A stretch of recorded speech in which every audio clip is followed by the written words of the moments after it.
le titre de l'enseignement de cette semaine, Blessure d'amour, dans l'Évangile selon Saint Jean au chapitre 20, les versets 19 à 31.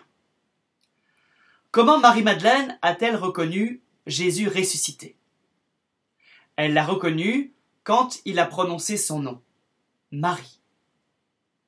Comment les deux compagnons désabusés en route vers Emmaüs ont-ils reconnu Jésus ressuscité? À la fraction du pain. Mais dans le passage d'évangile que nous méditons cette semaine, Jean 20, 19 à 31, c'est d'une manière différente que Jésus se fait reconnaître aux apôtres. De manière très surprenante. Jésus leur montre ses blessures et inséparablement il leur dit « Paix à vous ». Montrez ces blessures. Certains montrent leurs blessures pour attirer sur eux la compassion des autres. D'autres montrent leurs blessures pour réclamer justice, voire pour crier vengeance. Jésus aujourd'hui introduit dans le monde une manière toute nouvelle de montrer ses blessures. Il les montre non seulement pour se faire reconnaître, mais pour déployer sa miséricorde, pour manifester son amour infini. Nous le savons, Jésus en sa résurrection n'est pas revenu à cette vie présente comme Lazare. Jésus est entré avec son humanité dans la plénitude de la vie divine, dans l'échange infini d'amour de la Trinité. Et ses blessures demeurent, car ce sont des blessures d'amour, et l'amour ne passera jamais. Benoît XVI, le pape émérite, exprime cela de manière magnifique dans une homélie. Écoutons-le. Le Seigneur a apporté avec lui ses blessures dans l'éternité. C'est un Dieu blessé. Il s'est laissé blesser par l'amour pour nous. Les blessures sont pour nous le signe qu'il nous comprend et qu'il se laisse blesser par l'amour pour nous. Comme nous pouvons nous aussi toucher ces blessures dans l'histoire de notre temps. En effet, il se laisse toujours blesser à nouveau pour nous. Quelle certitude de sa miséricorde et quel réconfort celle-ci signifie pour nous. Et quelle certitude nous donne-t-elle sur ce qu'il est, mon Seigneur et mon Dieu. Et combien elle constitue pour nous un devoir de nous laisser blesser à notre tour pour lui.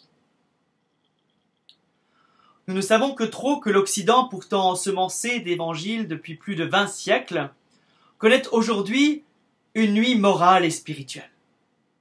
Pourquoi le Seigneur permet cela? N'est-ce pas pour que nos yeux finissent par s'ouvrir sur l'étendue de la miséricorde? L'Occident, depuis Constantin, n'a-t-il pas trop souvent ramené Dieu et l'Évangile à sa propre mesure humaine? N'avons-nous pas façonné notre propre mode de justification par nos œuvres chrétiennes? Or, le Seigneur veut nous faire connaître sa miséricorde. Le Seigneur veut nous révéler de quel amour il nous aime. Nous avons vécu, durant le temps du carême, 40 jours pour mieux aimer, et nous sommes conduits, cette semaine, à goûter à son amour infini, à sa miséricorde. Jésus veut nous plonger dans la miséricorde, parce que rien d'autre que la miséricorde peut arrêter la course du mal. Saint Jean-Paul II voulut que le deuxième dimanche de Pâques soit célébré comme la fête de la divine miséricorde. Dans la parole miséricorde, il trouvait résumé et à nouveau interprété pour notre époque tout le mystère de la rédemption. Il vécut sous 2 régimes dictatoriaux et au contact de la pauvreté, de la nécessité et de la violence. Il ressentit profondément la puissance des ténèbres qui menacent le monde également à notre époque.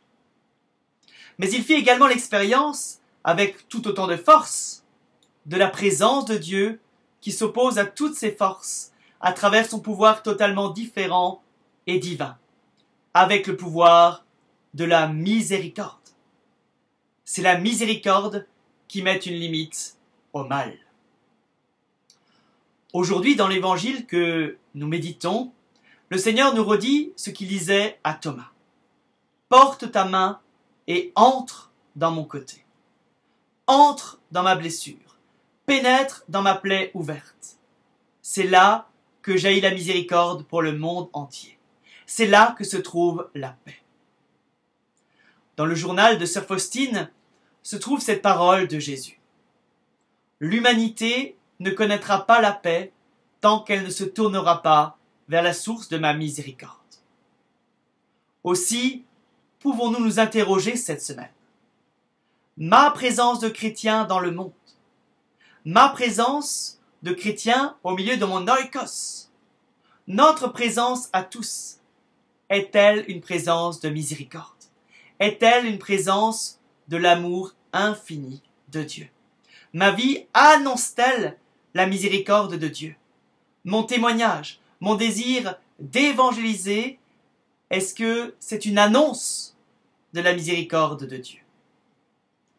Pour qu'il en soit ainsi, pour que notre vie proclame la miséricorde, Jésus ressuscité souffle sur nous, ravivant en nous la présence de l'Esprit Saint qui est en personne la puissance divine de la miséricorde.